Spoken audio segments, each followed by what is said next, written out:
¿Cómo se dejan de lado temas urgentes? Sí, el único tema Vamos a es hacer ese. una larga lista. Te resumo lo que hablamos el domingo pasado, lo que nos dijo acá el gerente financiero del IPS, 250 millones de dólares que se fumaron, problema del transporte, serios problemas, y un sector de la oposición repitiendo otra vez la misma perorata de siempre y no aprendiendo del error que les llevó a obtener la peor derrota electoral en era Pero democrática. afortunadamente para el país y para el gobierno, sobre todo para el país, el gobierno tiene las mayorías necesarias para sacar las leyes y aprobar las leyes, pese a todo el ruido que se hace. Porque lo lamentable sería que tuvieran el poder de trancar y de bloquear las leyes, bloquear las iniciativas parlamentarias en todas las de emergencia económica, todos los planes que se proyectan lo pudieran bloquear de alguna manera y no lo pueden bloquear. Entonces, es una oposición ruidosa, inútil e inocua. Hoy estaba leyendo los diarios, ¿verdad? Y todavía algunos están con eso, pero cuando vos le escuchabas el jueves de tarde creo que era Esperanza Martínez diciendo, el que perdió la oportunidad es el gobierno de empezar con el pie derecho, como si el gobierno hubiera tenido alguna oportunidad con ellos de empezar con el pie derecho. Ellos jamás dieron oportunidad, nunca plantearon ningún tipo de diálogo con el gobierno. Ahora están supuestamente con este golpe que van a intentar inconstitucional, que no tuvieron ni siquiera los votos para intentarlo. Resulta que con eso ellos iban a conseguir que si Santiago Peña supuestamente le ordenaba a otro poder del Estado que le repusieran a Katy, ellos iban a ser buenitos y iban a apoyar al gobierno. Jamás. ¿Quién les puede creer a ustedes? O sea, somos estúpidos, creen que Santiago Peña le chupa el dedo, creen que nació ayer, no les conoce a ustedes. O sea, usted tiene más antecedentes que Paván. O sea, pero aparte de eso, en un momento dijeron, nosotros, acá le miro a los colegas, nosotros somos la democracia, nosotros somos la institucionalidad, sí. Nosotros somos el rostro de la democracia. Pero ¿de dónde sacaron eso? Digo, ese mismo sector hicieron lo que quisieron en el periodo anterior, sí. ¿Verdad? Pero digo, en nivel de hartazgo también, y no lograron obtener, pese al chantaje de algunos medios de comunicación, el apriete de algunos medios de comunicación, presionando con las portadas de los diarios, otra derrota más para ese grupo de medios. Para ese grupo es un grupo mediático político. Yo ya los pongo todos en una misma bolsa, operan en conjunto, trabajan en conjunto, dos grupos de medios muy conocidos con sus satélites y un grupo de políticos minoritarios que no tiene evidentemente fuerza para nada y que lo único que hace es con cada papelón que hace debilitarse más. Imagínate, si Penner, que estaba en ese grupo de 13 o 15 o no sé cuántos son hoy, o Kemper, ¿qué miedo puede tener de ese grupo hoy o de ABC si ve lo que pasa? O sea, si mañana Kemper no está de acuerdo o Penner no está de acuerdo, se va a abrir nomás de ellos, si no sirven para nada. Si los únicos son los papeloneros. Entonces, si Penner Penner lo que quiere o Kemper quieren sacar sus propios proyectos y tienen su agenda propia para sacar proyectos de ley, van a tener que negociar con los colorados. Van a tener que negociar con este grupo. Y van a tener que abandonar el otro grupo, porque ellos pues son o nosotros o el abismo. Ellos no aceptan que vos te abras de ellos un ratito, votes una cosa que te interesa y vuelvas a su grupo. Te echan de su partido, pero resulta que, por un lado, veía lo de Chaqueñito la semana pasada, un escándalo porque se mudó a Honor Colorado, pero Nakayama que renuncia al PLRA, que le dio su mandato y lo eligió para Senado y renunció al PLRA, no hay ningún escándalo, porque sigue con nosotros. Ahora, si mañana Nakayama, cualquiera que se cambie de vote en contra, se convierte totalmente en cartista, traidor a la patria, etcétera, etcétera. Y hay gente a la que yo no, o sea, evidentemente ya no, la mayoría de la gente ya no cree más ese circo, ya es una payasada tras otra. Ya Katy es historia pasada.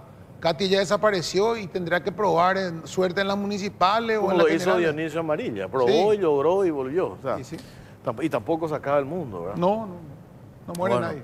Está con nosotros el primer bloque, vamos a hablar a propósito de mirar para adelante, crear soluciones, eterno problema que tiene que ver con el crimen organizado, que entre paréntesis se plantean soluciones y leía el otro día, decía, mientras el gobierno se divaga con la compra de aviones. Decía yo, se divaga con la compra de aviones. Pero al mismo tiempo que compre barcos. El mismo senador que compre barcos. Bueno, está con nosotros Óscar González, el ministro de Defensa Nacional. ¿Qué tal, ministro? ¿Cómo le va? Buenas noches, Jorge. Buenas noches, Pipo. Y un saludo grande a la audiencia. Esto no es un divague. ¿Por qué no es un divague? Porque no están, porque hay un plan. O sea, hay un trabajo elaborado por técnicos que, entre paréntesis, esto ya viene ya diseñándose desde hace rato, exponiendo nuestra realidad de que necesitamos estas inversiones para el fortalecimiento de una institución tan importante como las Fuerzas Armadas para la defensa de nuestro espacio aéreo, etcétera, etcétera. Entonces no podemos hablar de divague ni mucho menos, ¿sí? Porque hay un plan y dentro de ese plan se pretende trabajar para obtener resultados. Así mismo es, Jorge. En las primeras reuniones que tuvimos cuando empezaba el gobierno, con el señor presidente, en el marco del CODENA, el Consejo de Defensa Nacional, el señor presidente nos encargó para diseñar un programa de seguridad para el desarrollo.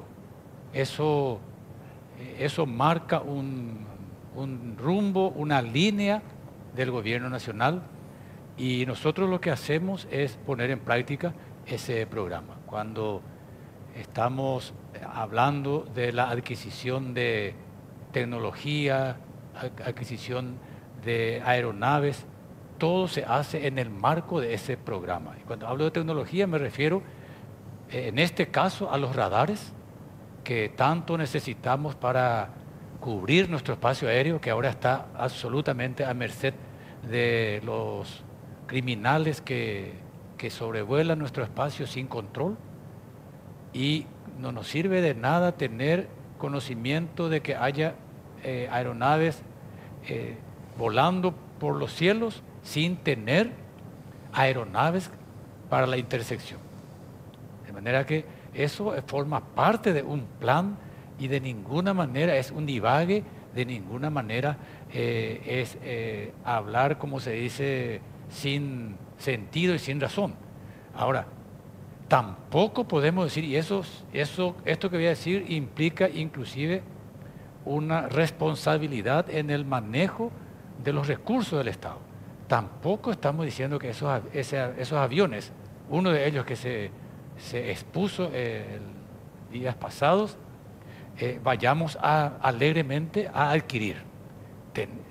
Hay todavía tela por cortar, estamos escuchando propuestas, estamos escuchando, sobre todo, buscando las aeronaves y los radares que a nosotros, como Estado, nos conviene o necesitamos.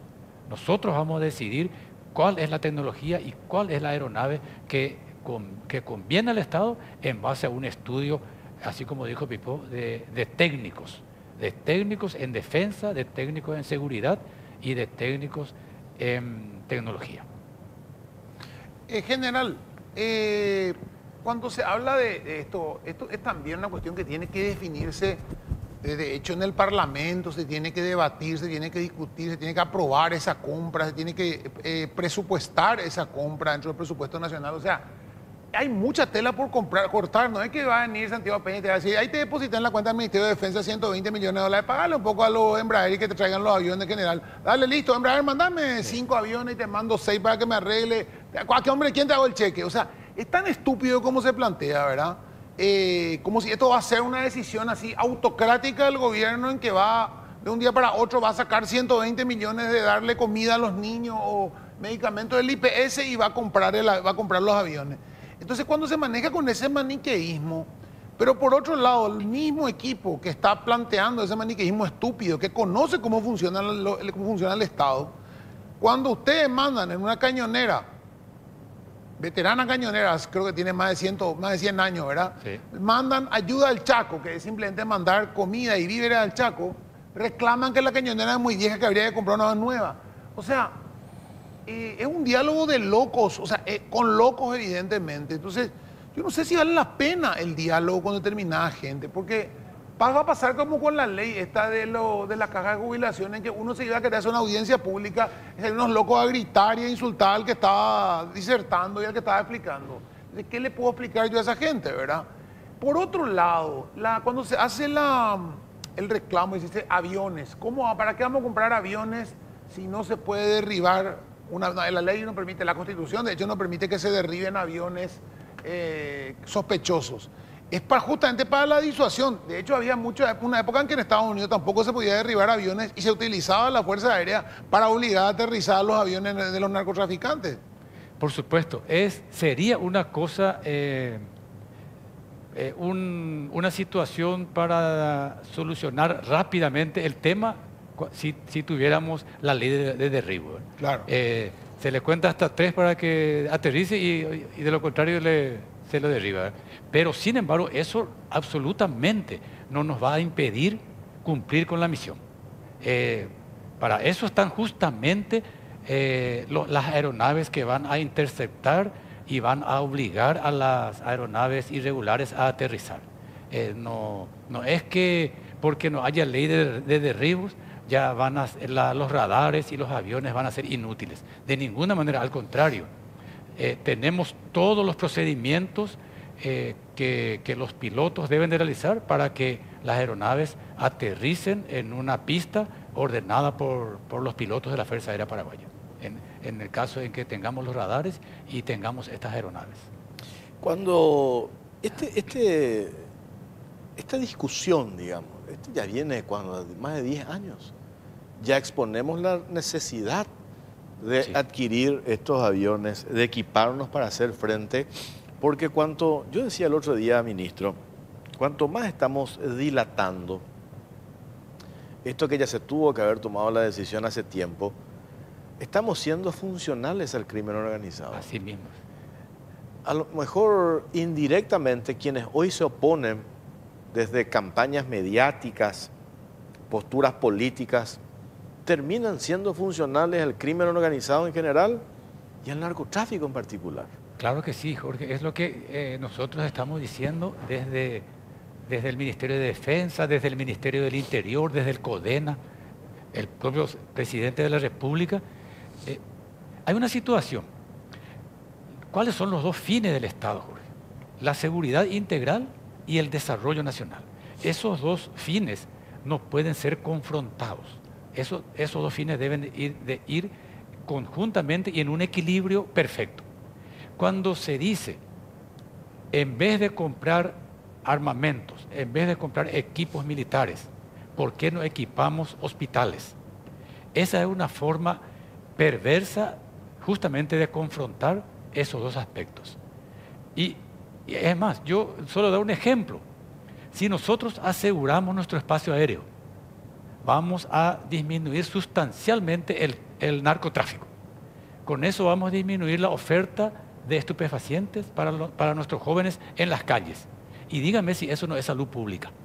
Directamente va a beneficiar a la salud pública. Y eso es el ejemplo más sencillo. Y la sencillo. violencia que implica también el tema del microtráfico con la gente que es asaltada, robada, la descomposición del tejido social. Sí.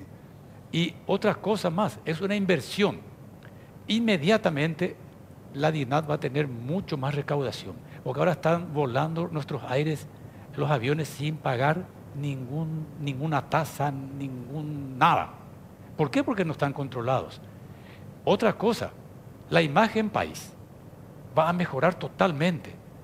Los inversionistas, y empecemos por los inversionistas nacionales, los inversores nacionales, van a tener entusiasmo por invertir, sabiendo que tenemos un país más seguro, y estamos hablando solamente del espacio aéreo. Y díganme si eso no es desarrollo nacional. Por eso que esas dos finalidades del Estado deben de ser tenidas en cuenta siempre. No podemos disociar y mucho menos hacer pelear esos dos aspectos. Sí. No, justamente quería preguntarle, pero en base al tema de inseguridad nomás, se planteó esta semana, una senadora planteaba el tema de militarizar la zona de Alto Paraná. Yo sé que eso no se puede, porque los militares no pueden por su cuenta nomás sacar militares y poner en la calle militares porque no es su función, y además para eso se creó justamente la Fuerza de Tarea Conjunta, para que esté la policía. Sí. Pueden apoyar, pueden dar soporte inclusive con hombres, pero con la policía, en conjunto con la policía. Y por nosotros no tenemos, Defensa Nacional y Fuerzas Armadas, no tenemos ningún inconveniente. Es más, estamos obligados a apoyar el esfuerzo del gobierno nacional para lograr la seguridad, inclusive ciudadana. Solamente que, y él lo está diciendo, el empleo de los elementos de combate de las Fuerzas Armadas debe de hacerse teniendo en cuenta dos cosas. Por una parte, respetando su doctrina y naturaleza de empleo. Y por otra parte, hacerlo en el marco constitucional y legal. Nosotros tenemos esas dos cosas salvadas y no tenemos ningún problema. Es más, con entusiasmo vamos a intervenir, y ya lo hicimos. Ya lo hicimos en Veneratio, ya lo hicimos en esa otra operación en contra del narcotráfico. ¿Y por qué en esos casos las Fuerzas Armadas intervinieron? Porque habían grupos que podían poner en entredicho la soberanía del Estado paraguayo, la soberanía entendida como la capacidad de decidir dentro del Estado paraguayo. Ponían en entredicho la autoridad del Estado. En ese caso, las Fuerzas Armadas tienen que intervenir. No es que pueden intervenir, tienen que intervenir.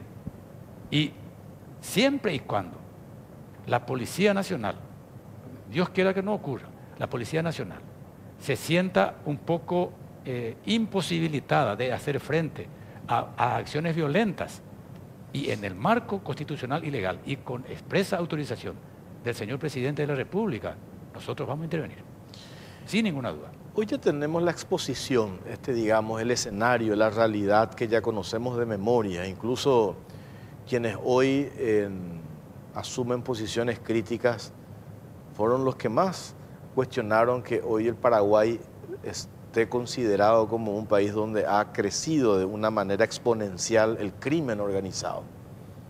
Hoy se plantea una solución, una parte de la solución. Sí. Pero sin embargo se oponen, ¿verdad? Pero hoy ya sabemos cuál es nuestro problema y qué es lo que necesitamos fortalecer. Entonces digo yo, vayamos a lo práctico. Tenemos la exposición del problema. La compra de estos aviones se lanzó un número, lo lanzó el que estaba al frente de la Fuerza Aérea, los famosos 121 millones de dólares. ¿Esa plata se tiene o no se tiene, ministro? Esa plata se tiene en el Estado paraguayo. Eso que se entienda bien también, Jorge, ¿verdad? No es que se tenga ese dinero en el Ministerio de Defensa ni en otro ministerio, ¿verdad? Se tiene ese dinero en el Estado paraguayo. El señor Presidente de la República nos manifestó en reiteradas oportunidades que la fuente de financiamiento queda a cargo suyo, porque tenemos dinero en el Estado paraguayo. Eso también hay que decirlo con todas las letras. Pero todavía no tenemos el proceso de licitación, todavía no tenemos un compromiso con ninguna empresa, y no es porque seamos incompetentes ni indecisos, no, y por el contrario, nuestras decisiones van a estar bien fundamentadas y sobre todo teniendo mucho cuidado en comprar lo que realmente convenga al Estado paraguayo. No podemos malgastar ni un solo guaraní del pueblo en una compra que resulta fue inadecuada. Y lo otro, en forma paralela, porque no tiene sentido, y creo que eso en una entrevista anterior lo llegaste a decir, ministro,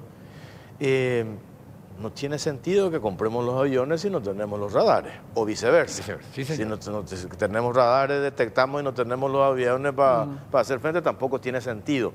Y ahí hablé con gente de la DINAC, y ellos sí ya incluyeron en el debate del presupuesto en octubre del año pasado una partida presupuestaria de 23.000 millones de guaraníes, un porcentaje un poco menor ya para iniciar el proceso de llamado, pero para la compra de un radar secundario. Sí, señor. La compra del radar primario me dicen que podría estar a cargo de ustedes. ¿Eso es así? ¿Qué diferencia tiene uno con el otro, general, de paso? Sí, nosotros trabajamos en equipo. El ministro del Interior, ministro de Defensa, el secretario del CODENA, permanente del CODENA, el presidente de la DINAC, el ministro de Justicia, todos estamos trabajando al unísono. Y estamos también con el director ejecutivo de la Senat, que también es nuestro compañero de lucha, y Estamos en conversaciones con el presidente de la DINAC por el tema que estás abordando, Jorge. La DINAC necesita de radares secundarios y la Fuerza Aérea necesita de radares primarios. Eso no significa que cada institución va a adquirir cada uno por su lado. La directiva del señor presidente es establecer un sistema, que ese mismo sistema debe de nutrir de información tanto a la DINAC como a la Fuerza Aérea. Porque eso es importante determinar ya ahora, ¿verdad? Porque yo sé que en este proceso que van a encarar desde la DINAC, ellos ya incluso están observando equipos de marcas concretas, una italiana, otra española, otra francesa. Sí. Tiene que, así como dijiste, ver todas las opciones, no todavía hoy de entrada casarse con una o con otra. Vi que el presidente estuvo con un fabricante ahora en España Sí, también. a propósito. Creo que Sí. Tames, una cosa de esa. Y a propósito, después vamos a hablar con el ministro de la Senat, Jalil Rashid. Trae uno más a colación lo que él nos dijo el otro día y que rescato, y me parece interesante ese punto de vista para contribuir al debate. El presidente llegó, cuando el viernes llegó de España. ¿Cuál fue la intención del presidente? Abrir al Paraguay al mundo, se reunió con empresas, además de las autoridades españolas, con el rey, con el presidente, con los empresarios. Nosotros nos vemos en la obligación como país de crear vínculos, lazos, la comunidad internacional, ofrecer lo que el Paraguay, al Paraguay para que vengan las inversiones. ¿Quién va a venir a invertir en un país, como nos decía Jalil Rashid el otro día, donde aparecemos en los lugares donde el crimen organizado está empoderado? Ahuyentan las inversiones. Cuando ahuyentamos las inversiones nos generamos fuentes de trabajo. Sí. Nos generamos fuentes de trabajo, no vienen las empresas, no aumentan los impuestos. No aumentan los impuestos, no hay plata para los remedios en los hospitales. Sí. Para hacer frente al problema de la inseguridad. Entonces, todos estos elementos tenemos que tener en consideración a la hora de hacer un debate serio y responsable, sí, cuando hoy tenemos una realidad lacerante. Lo que pasaba también en la semana pasada en la zona de La Gerencia, en el Chaco, la reactivación de esa pista clandestina que ya había sido señalada, clausurada, sí, volvieron a utilizar. Sí. Nos decían también especialistas aeronáuticos, tenemos los aviones, vamos a destruir esas pistas. Sí. Con esos aviones podemos destruir esas pistas. Un sobrevuelo y está. Entonces, hay tantos frentes, ministro, Sí. que yo digo, ¿cómo es posible que hoy estemos tirando para abajo, poniendo en duda la necesidad del fortalecimiento de las instituciones, de las Fuerzas Armadas para hacer frente a algo que nos afecta y que nos golpea en todos los niveles? Por eso dije en un principio, Jorge, esto es una inversión, fuerte inversión, ¿no? Pero inversión al fin, porque vamos a cosechar, pero inmediatamente, y ni qué decir a largo plazo, los frutos del esfuerzo que vamos a hacer ahora para que podamos equipar no solamente las Fuerzas Armadas, así como si tenemos radar y no tenemos aviones. De la misma forma, ¿de qué nos sirve equipar las Fuerzas Armadas y no hacerlo con la policía o viceversa? Porque la Constitución Nacional misma establece la fuerza pública y nosotros, si no nos convencemos de que debemos de trabajar juntos, policías y militares, estamos traicionando al pueblo paraguayo.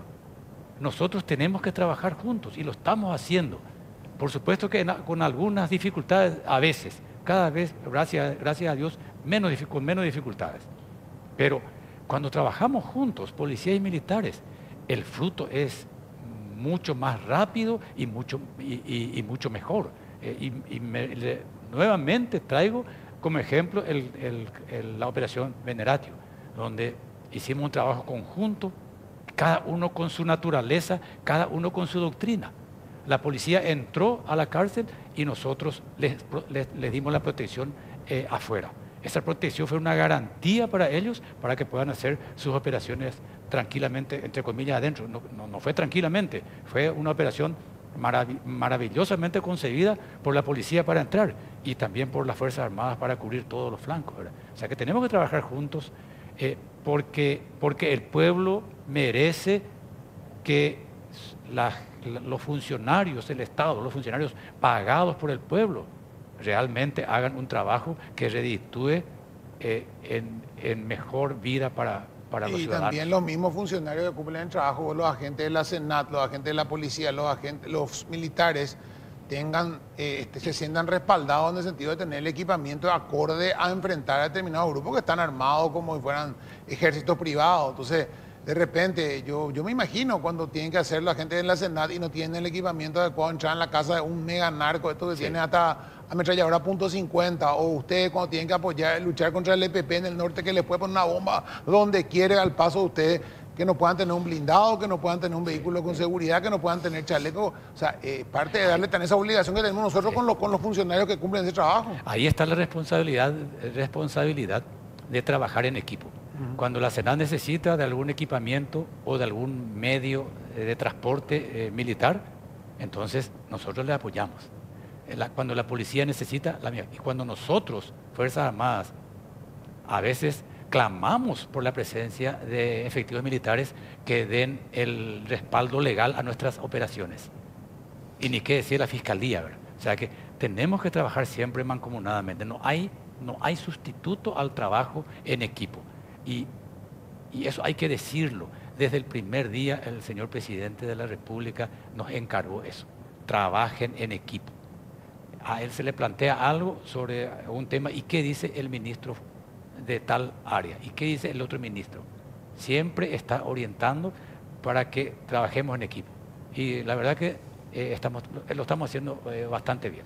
Para ir redondeando, ministro, Sí, ¿cuál señor. es el plazo que se tiene? De vuelta ya tenemos los argumentos. El plazo, dijiste, la plata tiene el Estado, ya se tiene el pulgar para arriba del presidente de la República.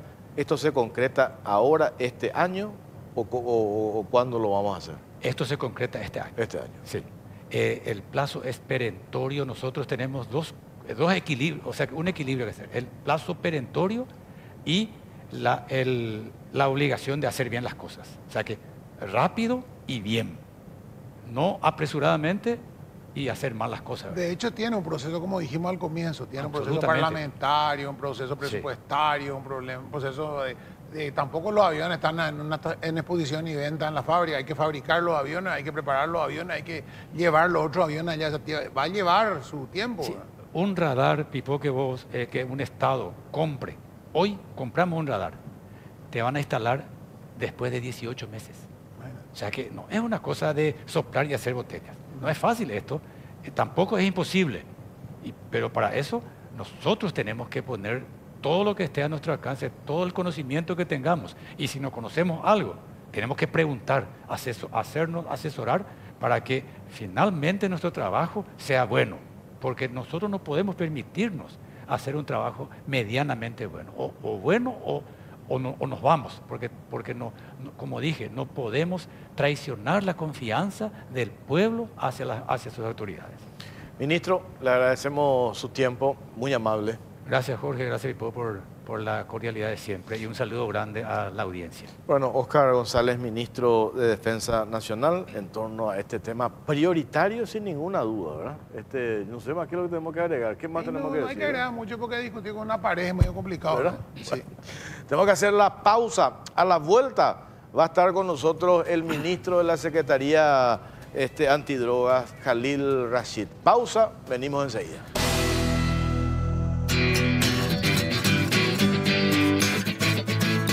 Seguimos en Cara o Cruz, estamos por Canal 13 también, estamos por Unicanal, vamos con el segundo tema. Ya le presentamos al titular de la Secretaría Nacional Antidroga, el doctor Khalil Rashid. ¿Qué tal, ministro? ¿Cómo está? Bien, Jorge. Gracias por la invitación, Pipo. Un saludo también. Bueno, varios frentes. Siguiendo, vamos a arrancar por lo último que hablamos con el ministro Óscar González, ministro de Defensa. Por supuesto, ustedes también están en la línea de acompañar de manera urgente la compra de los aviones, los radares, porque son los que sienten más en carne propia cómo se ha consolidado, entre comillas, la industria del narcotráfico, principalmente en la región occidental. Nosotros, Jorge, como institución, como Senat, estamos expectantes de eso. aviones y radares, ¿verdad? A modo de ejemplo nomás te pongo. Cada operación o cada trabajo que hace la SENAT en el interior del país, en zonas rojas, siempre pedimos la colaboración de las Fuerzas Armadas. Siempre. Si queremos llegar a un lugar de difícil acceso, le pedimos un helicóptero. De hecho, la SENAT cuenta con fuerzas especiales a su cargo. O sea, el trabajo la relación es directa. Y si nosotros, como organismo de seguridad, contamos con todos estos accesorios, radares, aviones, equipados con tecnología, se nos facilita muchísimo más el trabajo, Jorge. Eso es innegable.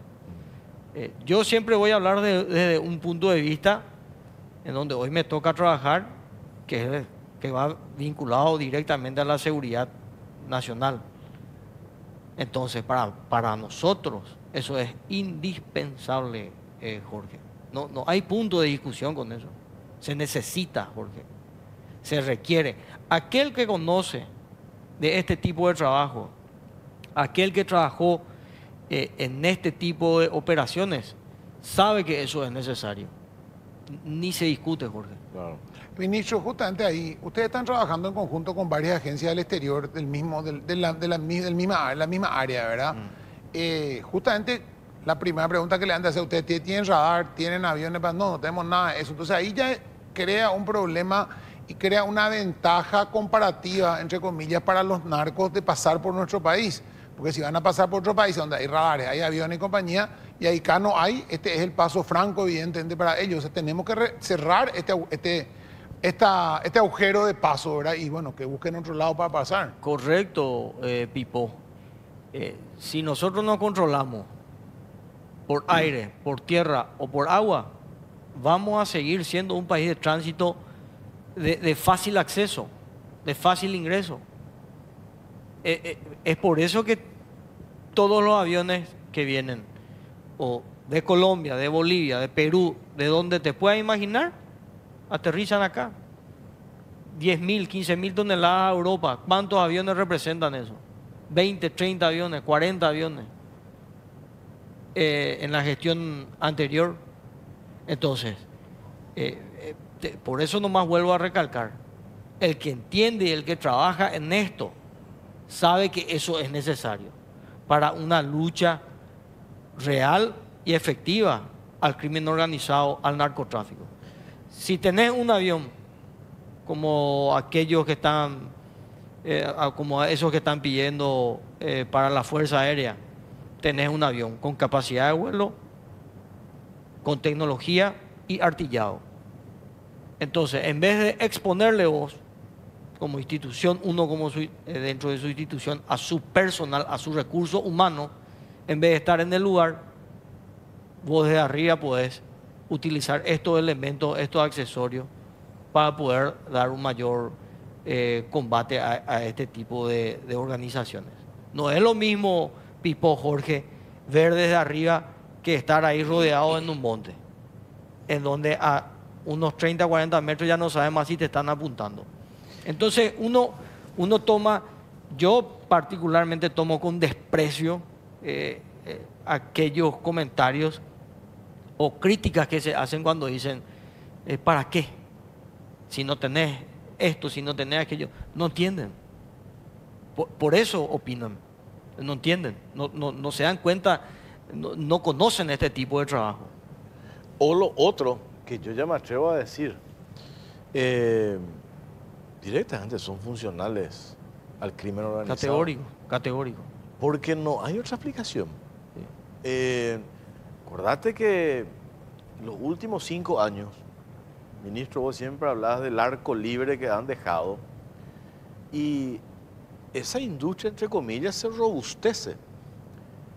Y cuando se robustece estamos hablando del movimiento de mucho dinero, mucha cantidad de dinero. Y el robustecimiento del crimen organizado en general, en particular el narcotráfico, eso significa que permea en la sociedad, permea en las instituciones del Estado permea en la clase política, financiamiento de campañas políticas, permea en los medios de comunicación, permea en todos los niveles. Entonces, cuando hoy se tiene un plan de cortar de raíz, o por lo menos no sé si cortar de raíz, porque eso es muy difícil, pero hacer frente, que el Estado haga frente a eso, vienen estas voces que dicen no, porque no es el momento. Entonces vos decís, ¿cuándo va a ser el momento? O te dicen, hay que invertir en otra cosa. Yo digo, estos son directamente funcionales a la infiltración, al fortalecimiento del crimen organizado en Paraguay. Y mira, Jorge, dos cosas. Ampliaste el concepto o la categorización que di hace un rato. O no entienden, o lo que vos decís, son funcionales directamente al crimen organizado. Aquel que se opone, te tiro como ejemplo, a la modificación de una norma que castiga y sanciona el lavado de dinero, al crimen organizado, al narcotráfico, sin fundamentos, es cantado que está Claro. o metido o no entiende. Sí. O las dos cosas. Claro, y se Pero con el aplica. derramamiento de dinero que hubo en estos 5 años de esos grupos, imagínate, como dijiste, 15 toneladas. 15 toneladas, dijiste. ¿Qué cantidad dijiste? 15.000, sí, 15 15 toneladas de cocaína. ¿Cuánto genera eso en dinero? Y que eso se desparrama en todos lados. O sea, no solamente le toca a los que están metidos en el negocio, sino a los que protegen el negocio y a los que defienden el negocio. Porque están los que protegen, que tienen autoridad, y están los que defienden, que son los que tienen la opinión pública. Y cuando yo estoy haciendo negocio con determinados grupos, ya sea a través de bancos, a través de sus negocios, a través de sus empresas, a través de sus inmobiliarias, a través de lo que sea, yo estoy dándole algo a cambio de que miren a otro lado. Entonces hay que ser realista también. O sea, no somos estúpidos, sabemos bien cómo se manejan las cosas. O sea, no es gratis, no es por amor al arte, ¿verdad? Entonces, cuidado con eso, ¿verdad? O sea, están infiltrados todos los sectores de la sociedad por el narcotráfico, no solamente el Estado o los no políticos. los políticos. Acá está la narcoprensa, no la narcopolítica también. Están los empresarios que lavan el dinero, que mueven el dinero, que reciben dinero de transferencia y por como pequeño porcentaje hacen aparecer como inversiones. O sea, eso es un negocio que si se acaba va a dejar un tendal de heridos, ¿verdad? Y obviamente el que puede acabar con eso sos vos y obviamente sos el objetivo también. Categórico, Pipo, demasiada plata se mueve, muchísimo dinero. ¿Cuántos intereses se ven afectados? ¿Cuánta gente que lucraba o directa o indirectamente con este negocio del tráfico de armas, tráfico de drogas, se puede ver afectada? Muchísima gente. Entonces, este tipo de proyectos, o sea, de brindarle tecnología a los organismos de seguridad, de brindarle el equipamiento necesario, aparte de atacar directamente al crimen organizado, la lucha contra el narcotráfico, ataca también directamente los intereses de los muchachos, de aquellos que se benefician. No vaya a creer que solamente, Pipo, acá se benefician aquellos que están vinculados directamente al narcotráfico. ¿Cuántos hay que pueden estar infiltrados en todos los espacios que vos dijiste? Muchísima gente. Entonces, para mí es sencillo, Pipo. Yo te puedo asegurar, el presidente de la República cuando antes de asumir y ya después de asumir, obviamente, él dice, vamos a armar un equipo de seguridad. No quiero que cada uno trabaje por separado en su isla o dentro de las instituciones. No, armemos un equipo de seguridad y veamos qué falta. Pero trabajemos coordinadamente, que es lo que se está haciendo, como nunca antes, ¿verdad? Entonces, yo te puedo asegurar, acá estuvo el ministro de Defensa hace rato, una persona súper entendida en su área. Yo te puedo asegurar, Pipo, que vos le sentás en una mesa a cualquiera de las personas con las que él está trabajando y se van a pasear dando una explicación de la funcionalidad o de la de cómo pueden operar esto, todo esto que ellos están pidiendo. Técnicamente te van a decir qué, por qué y para qué, sin lugar a duda. Lo otro, ministro, esto que habíamos hablado el otro día de este operativo allí ya en la frontera con Bolivia, creo que en la zona La Gerenza, esas 30.000 hectáreas de propiedad privada, la pista que volvieron a reactivar, que se había desactivado, se mencionó que la pista fue utilizada por Marcel y ese equipo, y el armamento que tenía esta gente. Nos contabas, creo que vos, el valor de cada arma, creo que eran los $15.000 cada uno, ¿verdad? Y ahí hay dos cuestiones. ¿Cómo es que volvieron a utilizar una pista que en teoría ya se tuvo que haber clausurado después de la primera intervención? ¿Cómo es que se pudo volver a utilizar? ¿Por qué no destruimos las pistas clandestinas? ¿Por qué dejamos que se reutilicen? Y ahí es donde viene de vuelta la importancia de comprar estos aviones. Se detectan, destruimos las pistas. Porque esas pistas dejan de ser operativas y después de un tiempo o usa el mismo equipo que se reorganiza o viene otro grupo y se apodera de eso que ya estaba luego ahí instalado porque nunca se destruyó. ¿Y eso qué te dice? El Estado actuó en un momento determinado, pasaron 2, 3 años y vuelven otra vez. Entonces, toda la lucha, todo lo que se pudo haber conquistado otra vez se tira por la borda. Bien, correcto, Jorge. Por eso es importante, y te dije en un comienzo, que la gente que opina es porque no entiende o porque no sabe el tipo de trabajo que se hace. Entonces, si nosotros tenemos una pista, identificamos, vamos al caso particular esa pista que se descubrió 2 o 3 años atrás, se volvió a reutilizar. Hoy en día, si nosotros queremos inutilizar esa pista, tenemos que enviar recursos humanos, casi en zona fronteriza, arriesgarle al recurso humano. Tractores, palas, tenemos que poner vehículos con combustible cada 700 kilómetros de la capital, y como mínimo tienen que estar 2 o 3 días ahí. Si nosotros tenemos estos aviones, el que sea, no importa, cuestionan y dicen no, pero su alto costo por hora, en 2 o 3 horas te llega, en 2 horas te llega al lugar. $1.500 la hora cuesta. 1.500 horas. ¿Y cuánto gastamos en explosivos nosotros en destruir esta pista? ¿Cuánto les ponemos al recurso humano? Hoy en día, Jorge Pipo, la tecnología y estos tipos de equipamientos se utilizan ¿para qué? Para preservar vidas humanas. Y no están analizando, los que cuestionan estas adquisiciones, no están analizando estas adquisiciones desde ese punto de vista. ¿Cuántas vidas humanas del personal policial, del agente especial de la SENAT o militares se está preservando con este tipo de adquisición? En vez de enviar 20 agentes especiales con 20 fuerzas especiales a zona fronteriza y a destruir una pista, tenemos un avión con un piloto que puede bombardear o que puede detonar eso desde arriba. Es así. Esa es la realidad. Acá me pasan desde, y te consulto, ministro, desde la DINAC. Cuando hablamos del tema pistas clandestinas, y quiero compartir nomás esto, gente que hoy está en esa institución, me dice,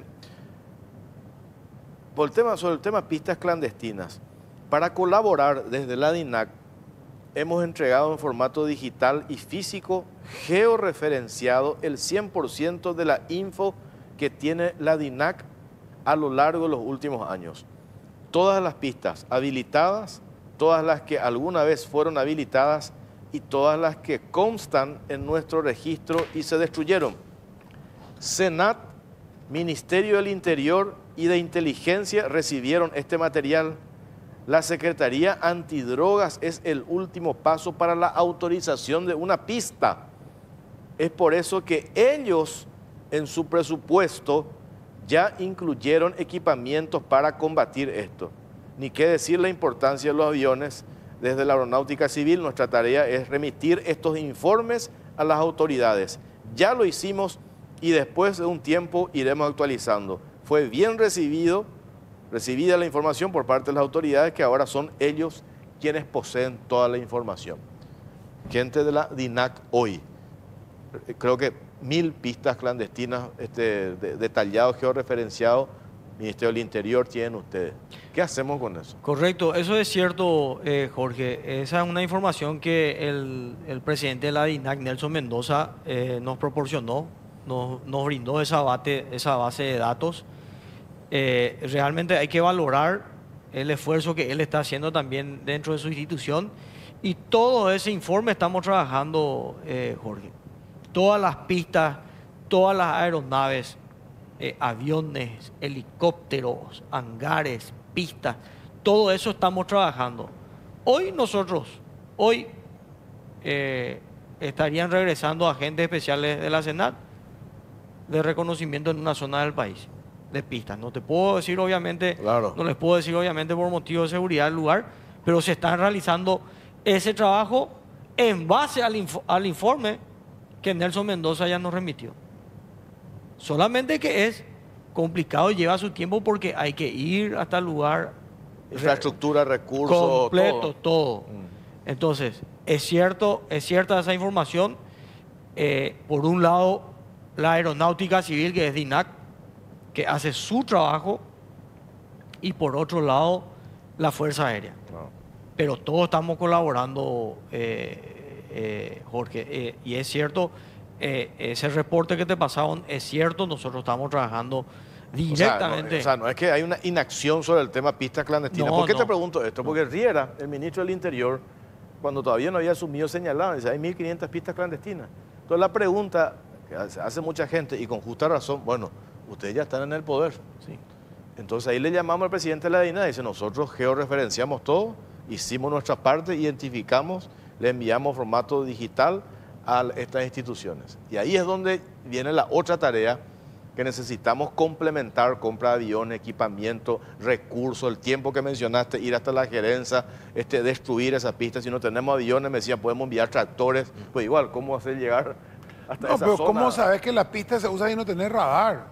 ¿Cómo vas a saber que está llegando un avión, no está llegando un avión, si están utilizando esa pista? ¿Cuál se usa? ¿Cuál es prioritaria? desde- ¿Cuál no? De claro, 1500 pistas. Pero pone la prioridad, Dios, en la región occidental, ¿verdad? En la región Sí. occidental, Pero te digo, porque ahí si tenés el pero foco ponerle que haya principal. 700 pistas en la región occidental. Sí. ¿Verdad? Por eso, ¿Cuál sabes cuál se usa claro, y cuál no? por eso, Pipo, Jorge, que la tecnología en este caso es fundamental. O Es sea, fundamental. otra razón más que justifica la compra de los ¿Y radares. el pero- radar? ¿Para saber cuál se usa? Jorge, 1500 razones podemos exponerte. Se nos Sí. queda corto el programa. Sí. Demasiados motivos hay que justifican la adquisición de tecnología para la lucha contra el crimen organizado, contra el narcotráfico. Yo creo que Infran tenía una pista en Arroyo y Estero. Pero- o sea, Caco, Pipo, nosotros necesitamos cubrir el 100% del espacio aéreo de la República del Paraguay. Y hay algo que Nelson Mendoza siempre nos dice: en materia de aeronáutica, la redundancia es la regla. Si vos tenés un radar, ¿qué haces con un radar si no cubrís todo el espacio aéreo? O sea, cubrir una parte. Entonces, los muchachos, en vez de ir por acá, van por acá nomás. Tú tenés que cubrir todo el territorio nacional. Y esa tecnología es necesaria. Esto es algo, Pipo.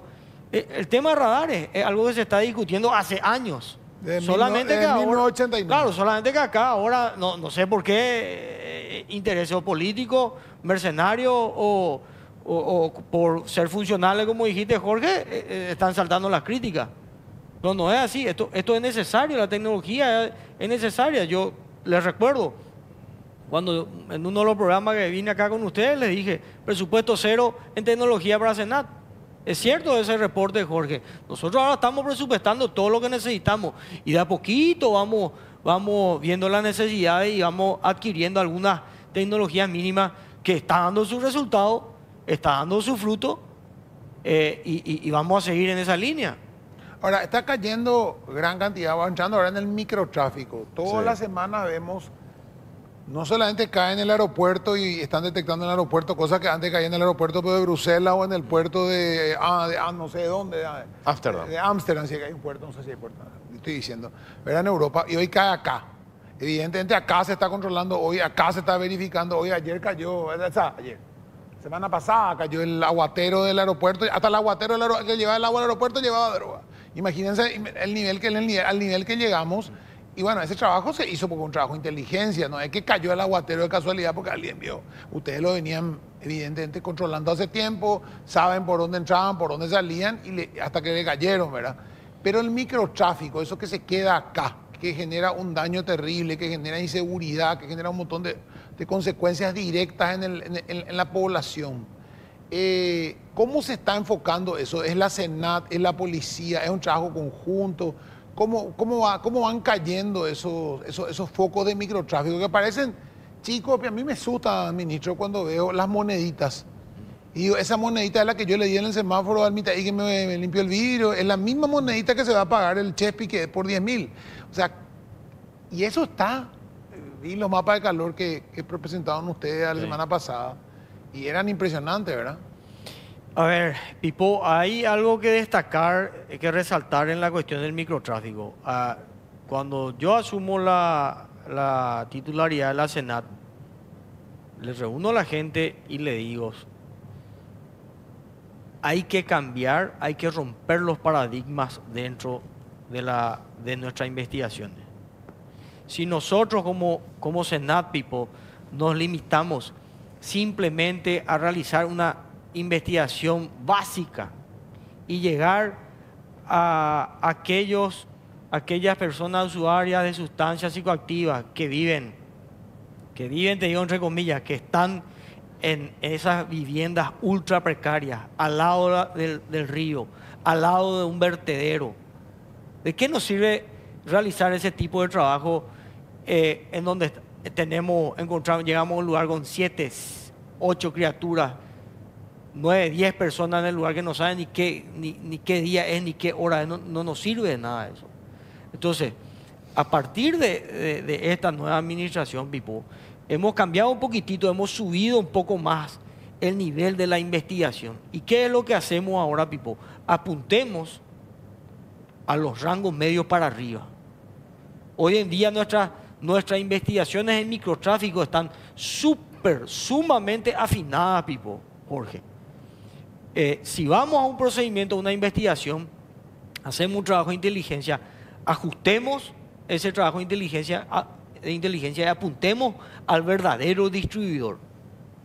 Hace poco, siempre pongo como ejemplo, hace poco en Limpio, 14, casi 15 kilos de pasta base para crack, casi 150.000, 160.000 dosis que iban a ser distribuidas para todo el departamento de Central. Ahí está el golpe. ¿Perdón? Ahí está el golpe, digo, el real. Claro, no es solo eso.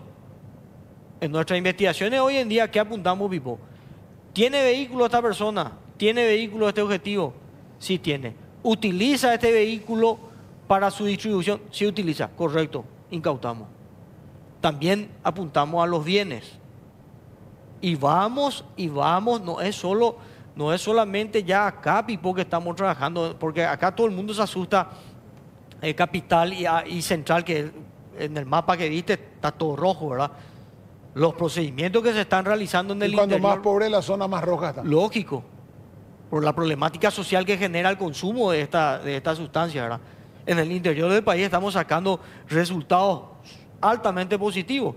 El fin de semana pasado tuvimos la zona del Chaco, una zona de alta productividad.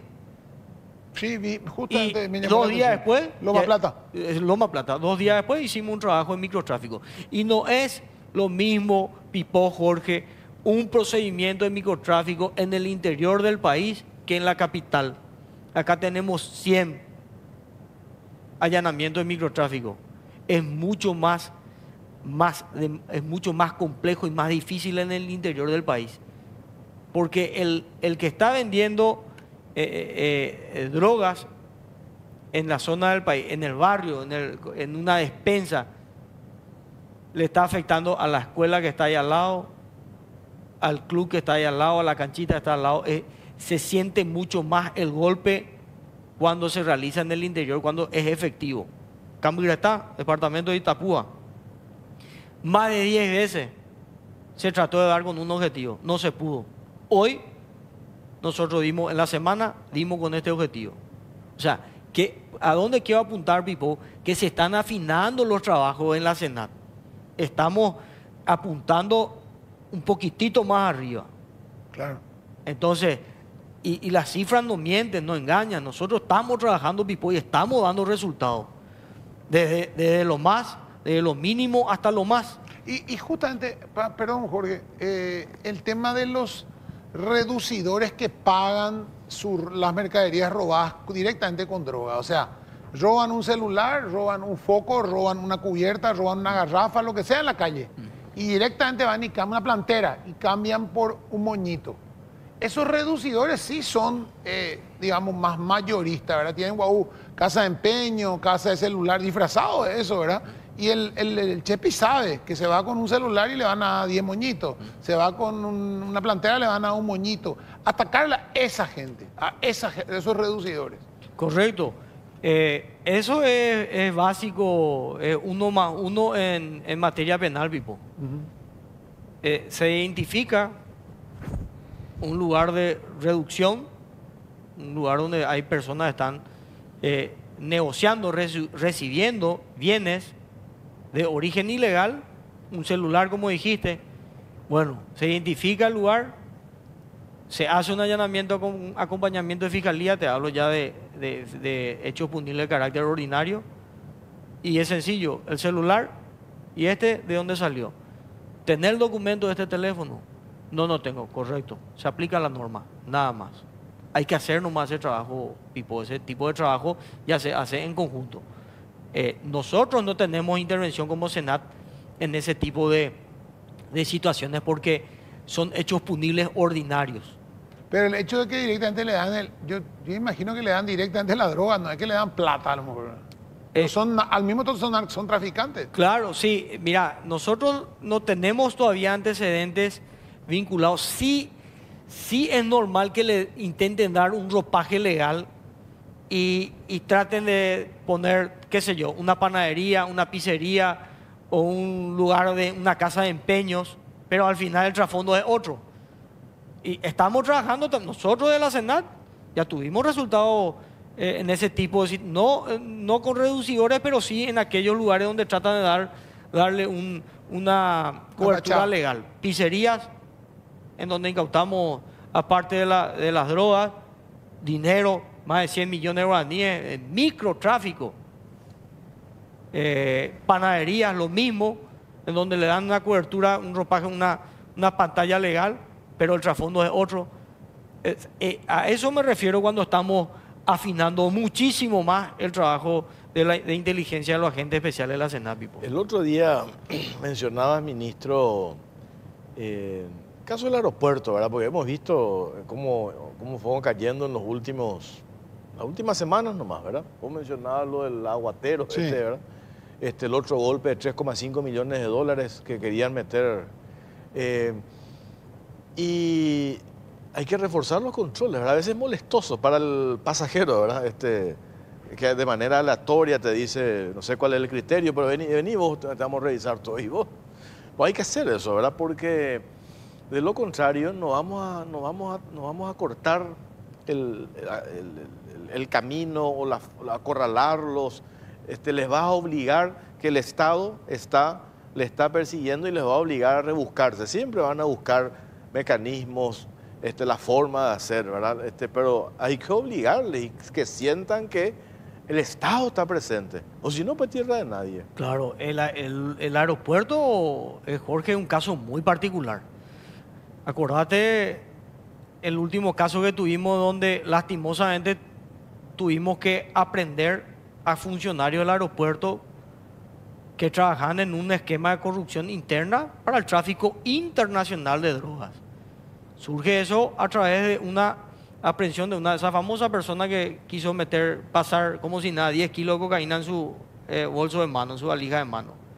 Entonces, ¿por qué yo resalto y destaco siempre la experiencia y la capacidad de recursos humanos de la Senat? surgido ese procedimiento, una vez finalizado ese procedimiento, ¿qué es lo que hicimos nosotros? Nos reunimos con el presidente de la INAC y dijimos, ¿cuáles son los puntos acá? ¿Qué es lo que tenemos que hacer? Entonces, el agente especial de la Senat te dice, ministro, acá ya fuimos, por acá no van a llegar. Este es otro camino. ¿Cómo pillaron, perdón, ese no pude preguntarte, eso ahí, el personal del aeropuerto, ¿cómo llegaron a descubrir? Obviamente ahí se ve que no está bajando precisamente el bidón de agua, ¿verdad? No, una caja ya le dijeron ya suficiente, hermano, la tercera caja. No, y en la tercera caja, si se fijan en el video, Sí. baja una caja, Sí. baja otra caja, pero después el tipo ya se da cuenta, no, acá no cacharon. Entonces vuelve a subir la tercera caja. Ajá. Era mucho más que 60 kilos, era lo que se incautó. Y todo esto, fíjate, esto es tecnología, estas son cámaras dentro del lugar. Y la experiencia de los funcionarios también adentro, que se pudieron percatar, che, este no tiene el molde, esto no estaba acá. Por eso es importante, Pipo, cuando nos reunimos con la gente del aeropuerto de la Senat, discutir y planear estrategias. ¿Dónde tenemos que ponernos ahora? Esto van a tratar de meter droga ahora por fuera. Entonces, ahí tenés 60 kilos de cocaína. Y vos pensás que eso iba a ser un solo golpe. Si esto salía bien, iba a ser 60 kilos por semana. Barbaridad. Y es un volumen de dinero, estamos hablando, ¿cuánto? Casi 60 3 millones casi. de dólares. Sí, ¿verdad? Sí. Y tenés 300 kilos prácticamente al mes. Y sí, En un esquema Y ya de palo verde. donde incluyen a terceros, a gente que no tiene nada que ver con el aeropuerto. Acordate de la última vez, fueron funcionarios que fueron aprendidos, están procesados, que están en un proceso penal. Hoy en día, este pobre tipo está procesado, está Claro. imputado, ¿verdad? al fondo. Entonces, son caraduras también los muchachos. Sí. Se ingenian para ver la forma. Y te vuelvo a decir, son 60 kilos que iban a ingresar esta vez. Pero si salía bien la jugada, Ya iba a ser uno por semana. claro. Para ir cerrando, ministro,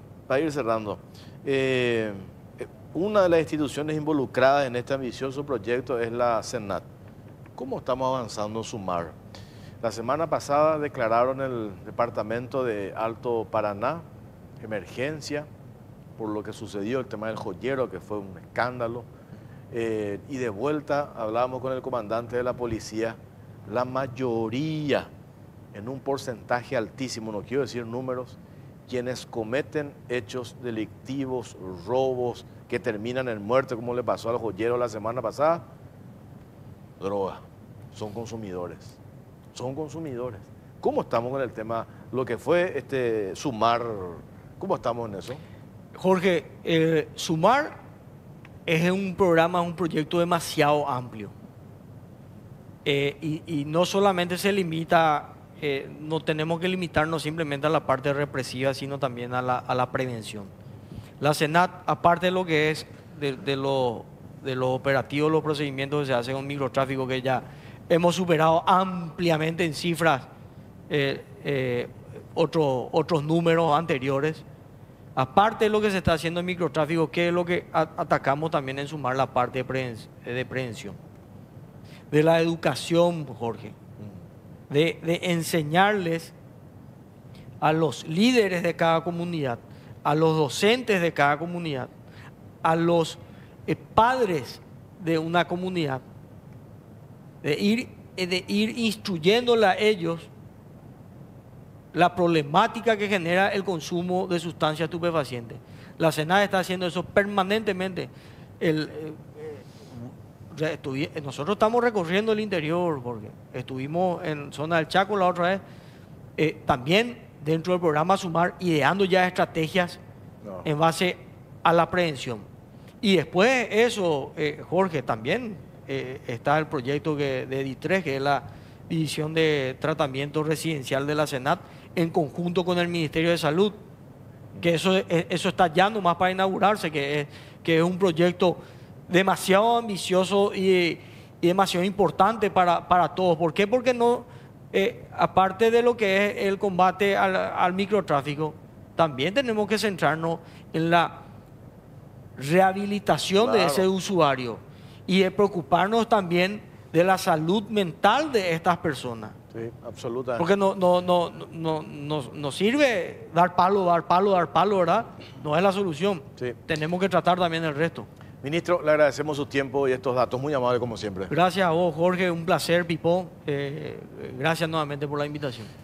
Bueno, a la vuelta de la pausa vamos a hablar el jueves, ¿cuándo fue? El jueves de la semana pasada, en horas de la tarde, por unanimidad en el todos jurado. Sus miembros, para que quede claro, ¿viste? Unanimidad de todos sus miembros, porque hay que aclarar en Paraguay eso. Jurado de enjuiciamiento de magistrados tiene una nueva presidenta, la doctora Alicia Pucheta. Miriam, la primera mujer, es verdad, la primera mujer en ocupar el cargo, en presidir ese órgano ¿En tan ocupar o en importante. copar? Copar. Ocupamiento. Ahí está, ¿verdad? Histórico dice. Alicia Pucheta es la primera mujer elegida para ocupar el cargo de presidenta del jurado. ¿Alguna experiencia tiene ella? Algo sabe. A la vuelta de la pausa vamos a hablar con la doctora Alicia Pucheta. Ya venimos.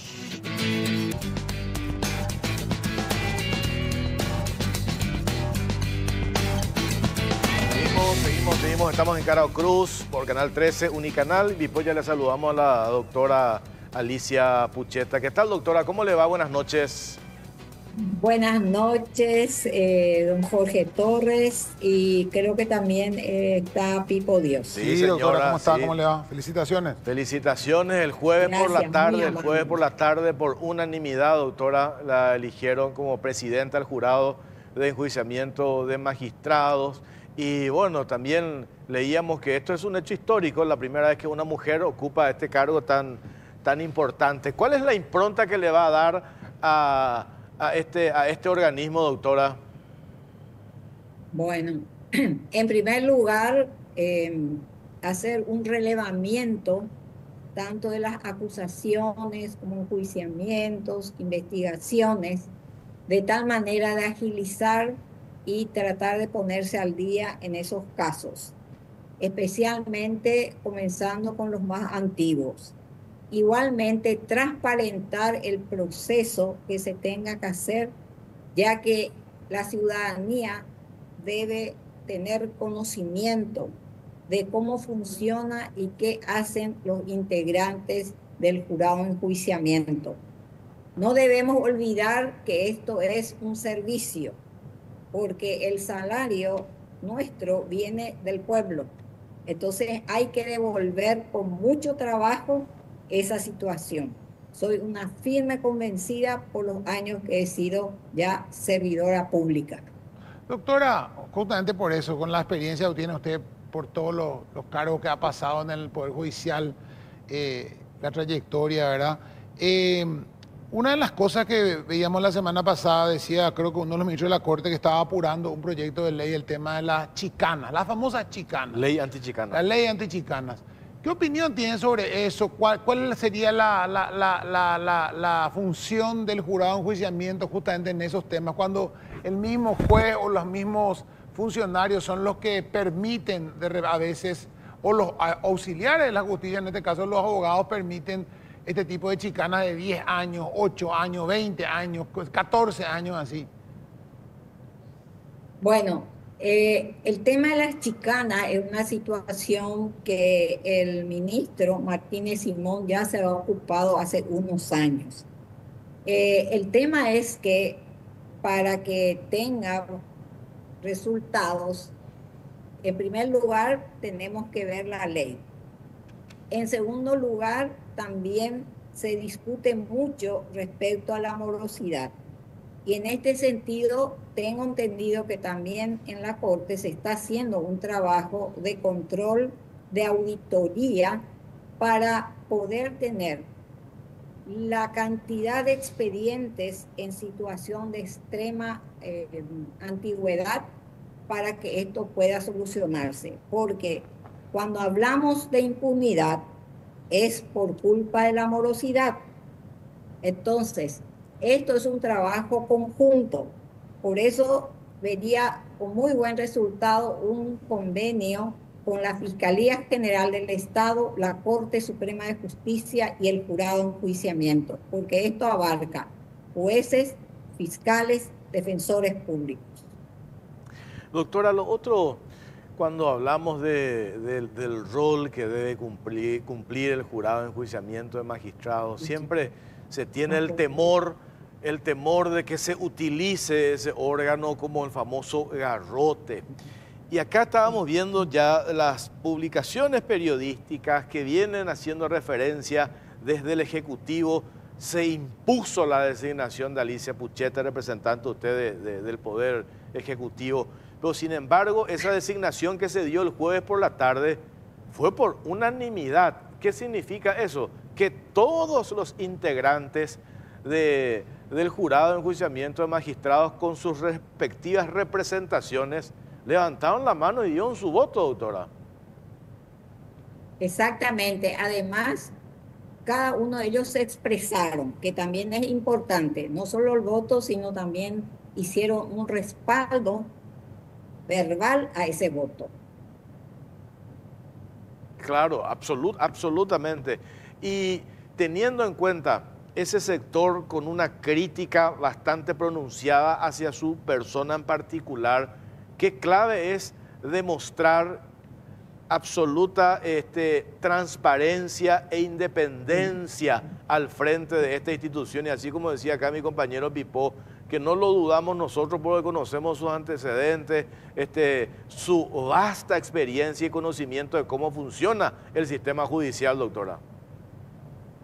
Efectivamente, eso lo dije, hoy lo anticipé, cuando los periodistas se acercaron al finalizar el acto de juramento, que en primer lugar hay que transparentar. Y esto yo voy a solicitar que, por ejemplo, cuando se tenga casos que resolver, se haga sorteo público y que eso se publicite y que la ciudadanía sepa que hay transparencia. También con relación a agilizar los trámites, como ya lo dije, es un punto importante, tanto para la comunidad jurídica como para la ciudadanía. Entonces, todos estos hechos que estoy relatando voy a poner a consideración de mis colegas para que podamos, así como se hizo la designación en forma unánime, que también trabajemos coordinadamente. Sí, doctora, sí. Doctora, hay una cuestión, el tema de los casos que están en el jurado, ¿verdad? Hay también morosidad en el jurado, hay casos que están hace tiempo ya dando vueltas que se tienen que resolver, o eso está digamos, optimizado. Yo en este momento que asumo, ya impartí las directrices para que me hagan un relevamiento minucioso tanto de las acusaciones como todo lo referente a enjuiciamiento e investigaciones, y de ahí en más detectar cuáles son las causas más antiguas. Esto es importante y esto lo van a saber ustedes también. Sí, es así mismo. Bueno, doctora, queríamos simplemente tener su opinión, lo que va a significar, cuál va a ser la hoja de ruta, el norte a seguir después de esta designación histórica que se dio el jueves por la tarde. Queríamos tener por lo menos unos minutos compartiendo con usted. Gracias, doctora, por su tiempo, muy amable. A ustedes, y siempre a la hora que sea estoy a disposición para la ciudadanía. Muchísimas gracias, la doctora Alicia Pucheta, presidenta del Jurado de Enjuiciamiento de Magistrados. Nosotros vamos a hacer una pausa y a la vuelta ya está con nosotros el doctor José Ocampos, titular de Cañas Paraguayas Sociedad Anónima Capaza. La semana pasada tuvieron un acto importantísimo, lanzamiento de un producto que nos va a mostrar, que nos va a contar, y todo lo que han logrado en esa institución en tan poco tiempo. A la vuelta de la pausa va a estar con nosotros el doctor José Ocampos. Pausa, ya venimos.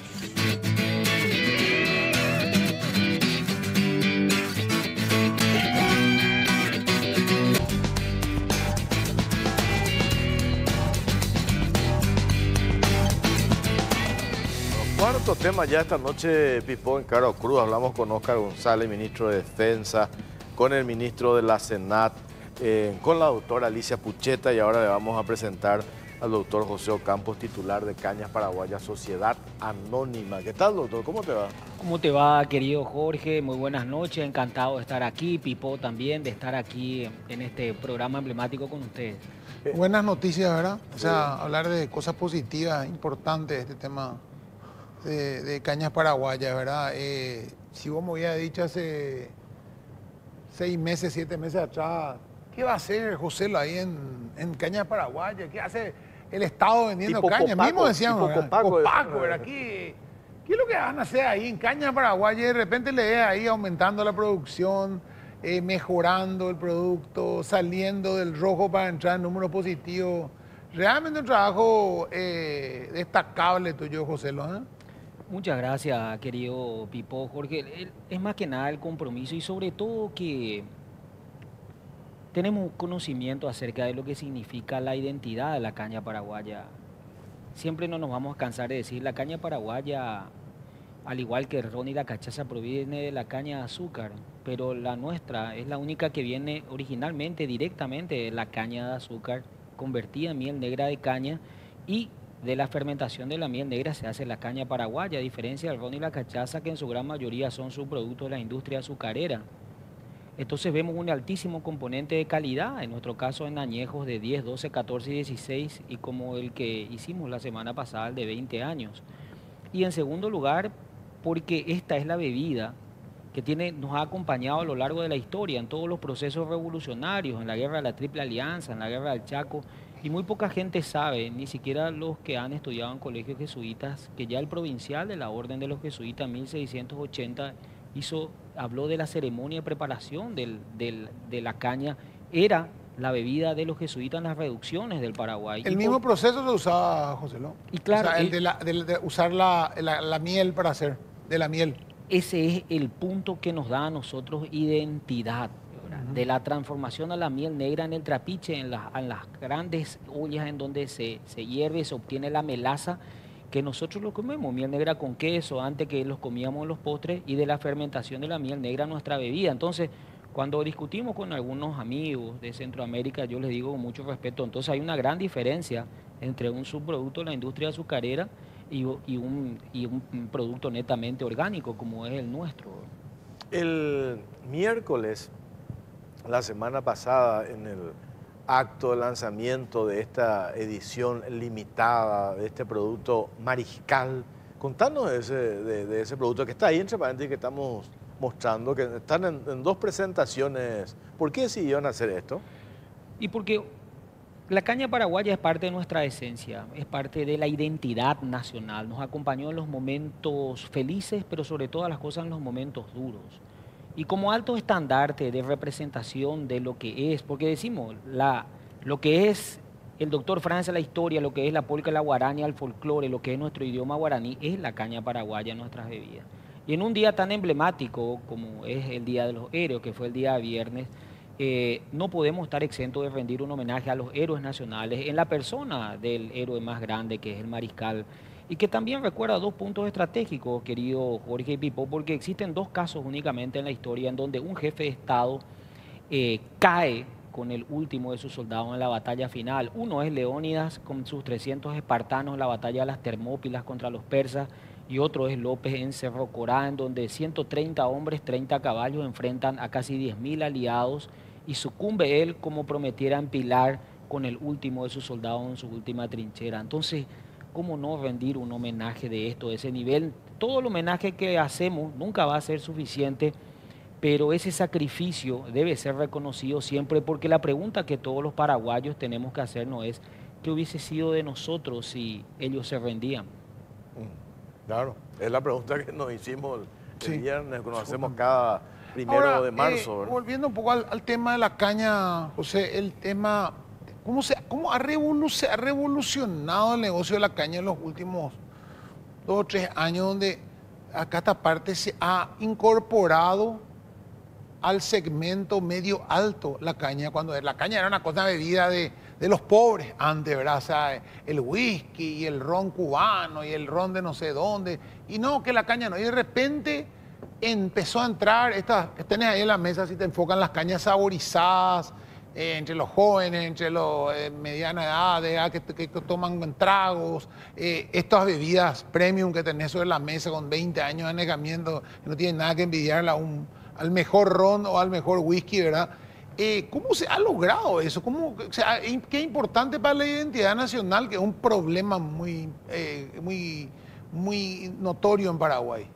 Y hay que reconocer que gracias a Dios hay un patriotismo 2.0, yo le llamo yo, que es un redescubrimiento de todo lo que son nuestros héroes, nuestra historia, nuestro folclore, tanta nueva música paraguaya hoy que surge, redescubrimiento de lo nuestro. Y por otro lugar, la gran inversión que lo ha hecho el sector privado también. Eso nosotros no podemos desconocer. Pero hay una gran diferencia sobre el punto de lo que decís que siempre hace hincapié, Jorge, que debemos tener en cuenta. El sector privado, que ha realizado una gran inversión en marketing, pero en materia de trabajo tiene prácticamente toda su mano de obra mecanizada. A diferencia de Capasa, que es el sostén de 30 a 40 mil personas en el campo, en los departamentos cañeros, Guairaca, Azapá, Cordillera. ¿Y por qué te digo esto? Porque si prende un motor de diésel ya no le cierra los números que nosotros pagamos. Entonces cuando vemos en gran medida esas carretas con caña dulce en el campo, las casas culata, Yobá en los departamentos cañeros en gran medida sostenida por Capaz. Por eso no se puede hablar alegremente de una privatización. Claro. Porque nosotros, si bien damos importancia al lucro, sobre todas las cosas damos importancia a la contención social. Y si somos coherentes con la línea ideológica que decimos sostener en función de gobierno, nuestra obligación es el doble, Pipo y Jorge. Ese punto es importantísimo que menciones. Siempre lo hablamos, Joselo, porque por supuesto vienen las críticas cuando te dicen, el Estado va a producir caña, te dicen, el Estado. Sí, pero hay un componente social detrás de esto. Y ese componente social es un componente histórico. Por eso yo le decía el otro día a Joselo, el presidente Peña pudo haber colocado al frente de esa institución a un CEO especialista en marketing estratégico, de mercado. O a un liquidador. Claro. Entonces, por la figura de un historiador también. Entonces, ¿qué hace Joselo, verdad? Yo siempre digo que nosotros nos conocemos hace años, por eso tengo la confianza de hablar así con él. El rescate del valor histórico detrás, desde el edificio, desde el museo, desde esto que lanzaron la semana pasada, del valor de la figura central de nuestro héroe máximo, el mariscal Francisco Solano. O sea, todo un componente que genera esto que vemos ahí con la banderita paraguaya. ¿Qué es lo que genera? Sí, identidad. La propia pasión del que está tratando, ¿no? Identidad, nos genera identidad. Por eso es importante esto que están haciendo. Y el otro tema, Joselo, cuando asumieron ustedes, hace 6 meses la institución, el funcionario deprimido, bajoneado, con justa razón, ¿verdad? Los números en rojo, va a cerrar, llevaban ¿cómo se llama? Esas barricas, llevaban algunos, vendía por 500.000 guaraníes. Es un descalabro, ¿verdad?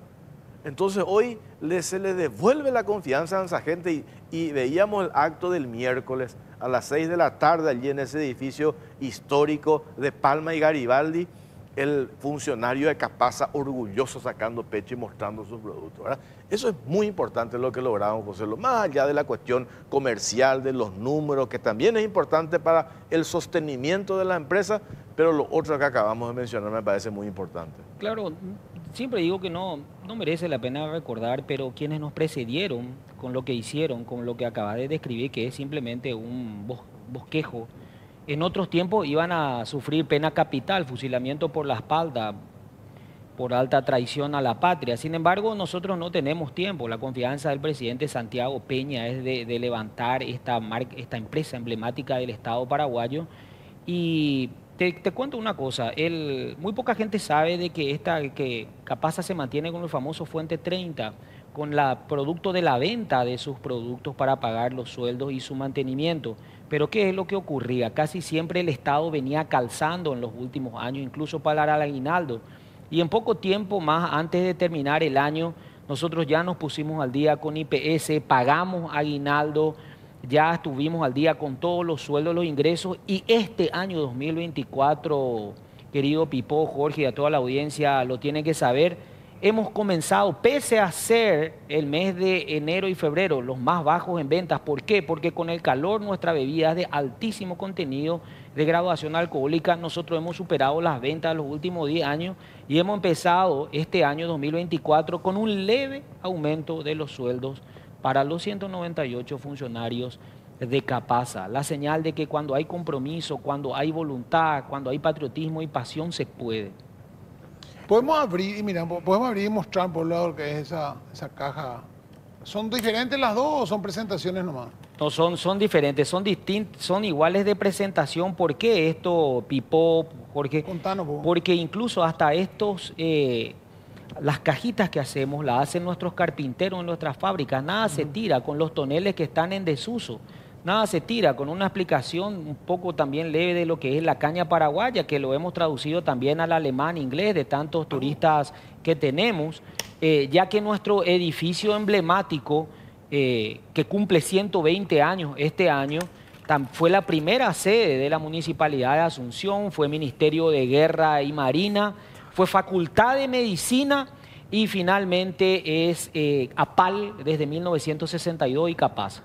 Estas dos botellas que tenés ahí adelante, Sí. no es lo mismo producto. No, son los mismos, es el mismo. Es la ok. colección Mariscal que viene en distintas cajas de Sí. presentación. Acá está lo que dice acá, está en alemán y ya traducí directamente. Sí, directamente. La caña paraguaya es la auténtica bebida nacional, ha sido testigo de nuestras alegrías y adversidades. El secreto de su preparación ya lo descubrieron los jesuitas en época colonial, eso que mencionaste. Cada sorbo es un viaje a través de la lucha, cultura y estoicismo del pueblo paraguayo. Un homenaje a nuestra tierra fértil en la representación sublime de nuestra identidad. Qué buen alemán, Torres. ¿Eh? ¿Cómo se dice sublime en alemán? No, después... Bueno, y esta caña tiene 20 años de añejamiento, esta bebida que está en esa botella, en Cuba. En Cuba se llama eso, igual que en el Sí, vino. con bordalesas, toneles, bordalesas, de madera, de incienso y de roble. Ajá. Cabe hacer mención de que en su momento importante APAL llegó a tener 200.000 bordalesas de esas. ¿De qué año es el primer? O sea, ¿cuándo empezó esto? O sea, ¿cuándo? Copal, que es que fue la Confederación Paraguaya de Alcoholes, viene desde 1909. O sea, que tus toneles pueden tener en 1900. O sea, ¿esto cuánto tiene? Y nuestros toneles tienen entre 70 y 80 años. Fueron ya un valor agregado. De roble e incienso importado desde Europa. La fábrica, Jorge Pipo, tiene 4 líneas de producción. Cuando entramos nosotros solamente funcionaba una. Y eso en desguace y desarme de las restantes 3. Todas las empresas de ingeniería nos pasaron presupuestos siderales y nosotros le llamamos a 2 mecánicos jubilados de más de 80 años, quienes vinieron, miraron y dijeron, vamos a llamarle a nuestros amigos y que trabajan en esas fábricas de naranjín de antes, que es el amarillo que se vende en los copetines todavía. Vinieron y dijeron, dejanos nomás aquí una semana, y en 10 días dijeron por menos de 30 millones hicieron funcionar las 4 líneas de producción después de más de 20 años y estamos en condiciones de llenar todo el mercado europeo, incluso asiático. Y como dijo Jorge, cuando toda la fábrica está en funcionamiento, hay una alegría, una emoción, se derraman incluso las lágrimas de los funcionarios, Sí. porque hace demasiado tiempo que no había stock hasta el techo y no se escuchaba ese ruido. Y con ese olor característico que se volvió a recuperar, que se huele desde una cuadra, los índices de COVID es 0 ahí. Estamos todos inmunizados. Ajá. Y de El aroma es espectacular. Jorge, ya te dije, mira. Esta edición limitada, la Reserva Especial Mariscal, así con hielo, ¿cómo tomamos eso? Esto máximo hay que poner a las rocas con dos hielos a lo sumo, porque Con un mezclar cubo grande, eso para mezclar whisky. con otra cosa es un crimen para los entendidos. Esto nada más mezclar. Esto no es que le pones esa... Para mezclar tenemos esa, Claro, José, ¿no? porque hemos salido también, como bien lo dijiste, al mercado de los rones, porque con 10 sabores, 4 más que el sector privado. ¿Por qué? Porque tenemos hecho un estudio, ustedes saben que hoy la población paraguaya de 35 años para arriba nomás toma cerveza.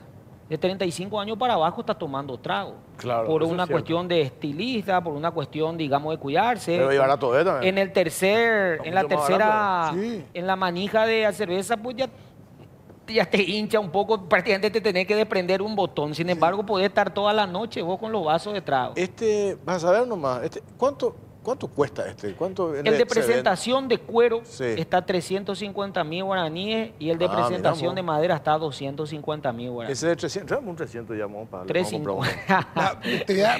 No, Traemos. Regálame uno. Esto traemos aquí de gentileza para la mesa, querido. Podríamos empezar a tomar y derramar esa agua. Estoy a punto de derramar este para probar. Si tuviéramos el hielo, acá ya le meteríamos un trago. Ahora, Sí. el tema de los tragos, José, 7 sabores, ¿me dijiste cuántos sabores? 10 sabores. 10 Salimos con sabores. 10 sabores. Eso ustedes también están haciendo para saborizar. ¿Con qué se saboriza? ¿Con esencia o con la misma fruta? Con la esencia y también con frutas de los productos que son típicos del Paraguay. Por ejemplo. Tú sabes que Capaza, Apal en su momento, era prácticamente la única que tenía la licencia para importar las esencias, que tiene también Amigo y Arditi en el sector privado. Y hoy nosotros tenemos la licencia para importar y elaborar. Es tan lindo, pese a la mala conducción que ha tenido Apal y Capaza, el personal humano es altamente calificado, es muy antiguo. Nuestra ingeniera química tiene más de 20 años y ella es la encargada de darle el buque, el sabor a estos productos que con todo respeto son superiores a la competencia y que nos indican ser tan competitivos. Es una mujer, y digo esto porque porque también la gente tiene que saber, la mayor parte de los funcionarios de Capaza, los operarios de planta, son mujeres increíblemente. Vos ahora aprendiste 6 meses nomás todo esto que manejás así, destilado, el otro, vos sos historiador, estás con los libros, yo conozco tu biblioteca, vos no. Sos un especialista ahora en temas, estás a un paso de ser barman. Y antes que eso, querido Jorge y Pipo, es la pasión que siempre lo ponemos en las misiones que ¿Verdad? nos hacemos. Yo creo que si así hubiese sido yo encargado de basura, me hubiese gustado preocupar por ser el mejor barrendero de la ciudad y del país. Brillante, brillante. Ojalá que continúen. Vas a recordar nomás, Sí. salen de, ahí tenemos limón. Tenemos mix de frutos rojos con burucuyá, de frutos rojos y de lima limón. ¿Vos sabés cuánto sale esto? ¿Cuánto? Sale 18.000 guaraníes. Es lo que te dije Y por el rico. tema de la- Cualquier trago? bebida extranjera, un agua mineral de 2 litros está más caro y uno puede llevar lo mejor de lo que producen nuestros compatriotas con un arreglo. ¿Cómo con se la- toma esa, por ejemplo? ¿Con Bueno, esto- hielo o se toma con un jugo? No, yo generalmente, si puedo hacer en la licuadora, compro los ingredientes del súper, un poco de frutos rojos, un poquito de durazno. Pero generalmente ya compro el jugo hecho y ya le pongo con hielo y una mezcla. Tiene 27,5 grados de O sea, se le pone alcohol, una medida, raya. una medida. Una raya. Sí. Este sí que ya está en 39, 40, ya es otra cosa. Pero esto sí una raya porque te engaña, es tan rico, tiene tan lindo olor que te entusiasmas. Mañana lunes trabajamos nosotros, José. Si vos invitar, pues hacer una Sí, cena y pero digo yo. invita, todavía es temporada. Pregunto. Podemos todavía a la ¿A qué hora noche. echamos nosotros mañana? No, a las 7 te tenemos todavía. No. No, realmente me consta, José, porque mi hijo que tiene 23, le encanta, toman esto y veo que toman de todos los sabores y prueban y les gusta. Y también gente, conozco gente de mi edad, de 50 años, que le gustan en cóctel. No le deja tocar en la vida, ¿verdad? Pero toman en cóctel y hacen con bebidas gaseosas, con un montón de cosas, ¿verdad? Agua tónica. Sí, realmente. ¿Y pensaste en la posibilidad de exportar? Claro, si Dios lo permite, este año 2024 vamos a salir al exterior. Yo siempre le hice la vez pasada, justamente la semana pasada, un chiste a Jorge que recibimos tantos extranjeros, empresarios extranjeros, autoridades, intendentes extranjeros que en felicitación nos vamos todos, pero ni pete, ni botella, ni hondo yo guay, ¿verdad? Pero tenemos, que yo creo que vamos a salir. Pero lo más importante, Pipo y Jorge y audiencia, es que volvimos a las góndolas de los súper. Yo siempre les digo, nos hablan pero primero tenemos que empezar a tomar aquí la Rosarina, los almacenes, el centro, los hoteles. E iniciamos, como ustedes vieron, una política muy violenta, vamos a decir en el buen sentido de la palabra, de penetración, donde personalmente visitamos todos los hoteles, todos los lugares, todos los súper, todo, y personalmente llevamos, le enviamos unas cajas, prueben y díganos qué tal. Y a partir de ahí, y bueno, incluso me gustaría decir, los restaurantes más emblemáticos en Asunción ya están haciendo actividades nocturnas con Aristócrata, una empresa que estaba en extinción. Yo siempre tengo una comparación hasta futbolística. Esto era un crack que estaba lastimado, que estaba lesionado, que había perdido confianza, que decía que abandonaba y llegamos, lo vimos, limpiamos sus vestimentas, curamos sus heridas, le enseñamos a caminar y lentamente fue tomando confianza.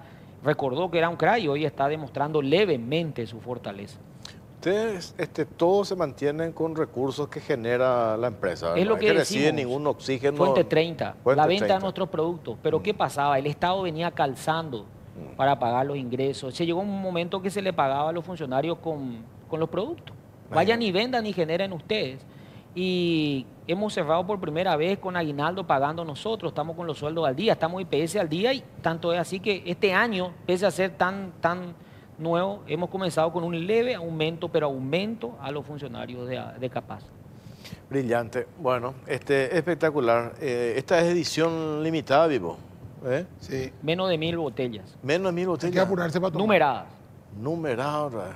Vamos a tener... Yo quiero coleccionar esto en el barcito. No le ¿verdad? invitas a nadie, No, solo. solo cada tanto, cuando estamos medio estresados, cuando vos no estresás después de Caro Cruz, entonces tomamos esto para bajar los decibeles. ¿verdad? puede ser. José, gracias por tu tiempo, muy amable. Felicitaciones. Y felicitaciones. ¿eh? No, muchas gracias a vos, Pipo, muchas gracias, querido Jorge, y mi respeto siempre a toda la audiencia. Muchas gracias. Nosotros hacemos la última pausa. Bueno, último bloque. Aprovecho para agradecer la camisa y el saco que tengo esta noche. Muchas gracias, como todos los domingos, a Gilardini por el saco y la camisa. Muchas gracias, Gilardini. Ese es mío y este es tuyo. ¿Te Después, confundiste? vamos a ver después al terminar el programa. No, Vamos a las armas. te confundiste. Vamos a las armas. Muchos invitados y muchos temas medio concatenados, por lo menos tres de ellos, Jorge, que tienen que ver con Seguridad. seguridad, dos, pero yo iba a hablar de la tilinguería de la oposición, ¿verdad? O sea, estaba viendo Pucheta. las repercusiones de lo de Pucheta ya otra vez, el Sí. copamiento y que no sé cómo. No, imposición. La imposición. O sea, si por unanimidad, quiere decir que todos los miembros del jurado, que son elegidos pues, de las universidades privadas, de esto, de los abogados de compañía, se eligen democráticamente. Y los Los representan. parlamentarios se eligen democráticamente. Claro, así mismo. sea, Tienen representación. ¿Quién querés que esté? O sea, ¿cuál es el criterio que desde cuándo, en qué democracia del mundo, donde el oficialismo tiene mayoría o la oposición tiene mayoría, permite que una cámara o que un organismo como este pase a las manos de la oposición? Más de una oposición tilinga como tenemos que actúa, lo demostró el jueves y lo demostró toda esta semana y los últimos 6 meses de una manera absurda, infantil, peligrosa, antidemocrática, anticonstitucional. ¿En qué país, qué ejemplo tienen ellos de algún lado donde se les dé el espacio que ellos reclaman de esa manera? Viste nomás las tapas de los diarios la semana pasada. Y los posteos en la cuenta del presidente Peña, esas reuniones con el rey Felipe, con el presidente Sánchez de España, con los empresarios, posicionamiento de Paraguay, y acá, golpe institucional. Entonces... Escuchaba Esperanza Martínez, creo que decía el juez, no sé quién era, pasó, Miriam la grabación en su momento, decía, esto es grave para el presidente, a él le perjudica porque el país internacionalmente está quemado el país, voy a decir, ¿qué diario lee Esperanza Martínez? ¿Qué Pravda lee? ¿Cómo se llama el otro diario que estaba de Granma, de Cuba lee? ¿Algún diario de Venezuela? Porque yo no veo en ningún lado, ni en ningún ámbito, el presidente paseándose por España, reuniéndose, a la pocha, con un aliado de ustedes, como es Sánchez en teoría, ¿verdad? Ahí está. Vos le ves a Sánchez con cara de reclamarle algo a Santiago Peña, No. ¿qué hacemos con Katia? No, ¿Qué hiciste con Katia? ¿Qué Ahí hacemos? le está preguntando, ¿qué pasó con Katia, presidente? Me dijo Esperanza que... O sea, Rafa Filisola hace sí, todo... me llamó Rafa Filisola, Sí. ¿y qué te dijo? Y me dijo, no, dice... O Nakayama le envió Sí. mensaje de WhatsApp como hizo, parece, con algunos... Sí, mandó, sí. O ¿cómo se llamaba? Desiree Masi, cuando mandó con Salim Busarqui decir que los bonos no eran... Con el finado Acevedo. Acevedo, con Acevedo. Los bonos no valen. Sí. Le miraron y le dijeron, ¿quiénes son ustedes? ¿Verdad? O sea, realmente es tan idiota lo que plantean, ¿verdad? En vez de decir, no contamos los votos porque no tenemos los votos, porque somos 13, 12, 11, ¿verdad? Yo calculé ayer 17, fui generoso. Uno siempre quiere ayudar un poquito, ¿verdad? Y le da pena a la gente, pero... Lo que realmente tenían eran 13 los que firmaron la nota Sí. pidiendo la convocatoria, ¿verdad? 13. Después ahí se especuló, 2 Kemper, Penner, llegaban 15 y después los 7 del G7 de Colorados Independientes. 22. 22. Todavía no daba. Nunca tuvieron, nunca tuvieron. ¿no? Había que sumar Y fantasmas. ahí especularon con lo de Retamoso, con Después lo de Beto Colín, Velar. con lo de Bet. ¿Por qué Beto Velar se iría? Porque, o sea, ¿qué puede ganar? Además, como yo creo que la escuché el jueves a Lilian Samaneo diciendo, ¿por qué no vamos a meter en la interna liberal nosotros? No, pues aparte de eso, nos vamos con esto. ¿Qué le dijo Lilian? ¿Ustedes acaso no judicializaron? Sí. Esperemos que se defina en esa instancia. Porque si nos preguntan a nosotros para que demos quórum, nosotros planteamos una posición intermedia y ustedes se levantaron, se fueron, me quedaron a votar con nosotros. Entre paréntesis, ¿verdad? Entonces ya está en la instancia judicial. Recurrieron a ese Si la otro instancia judicial poder, te dice que no. a ese Y- poder del Estado, ¿verdad? Y ya está. De esperar entonces que resuelva. Pero analizándolo fue grave el hecho solamente de firmar esas 12 firmas ahí, 13 firmas, 12, 13 firmas, son un intento de copamiento, son un intento de realmente de golpe de Estado. Ese sí es un intento inconstitucional Sí. de golpe de Estado. Pero que deja un precedente. mientras tanto tenemos muchos problemas urgentes que necesitamos resolver. Sin ellos. Gracias a Dios. Bueno, nos vamos. Gracias por acompañarme. Puede ser, tener que dar en No, serio. ahí pues. Hasta el próximo Una domingo. Chao, posibilidad. chao, chao, chao, chao.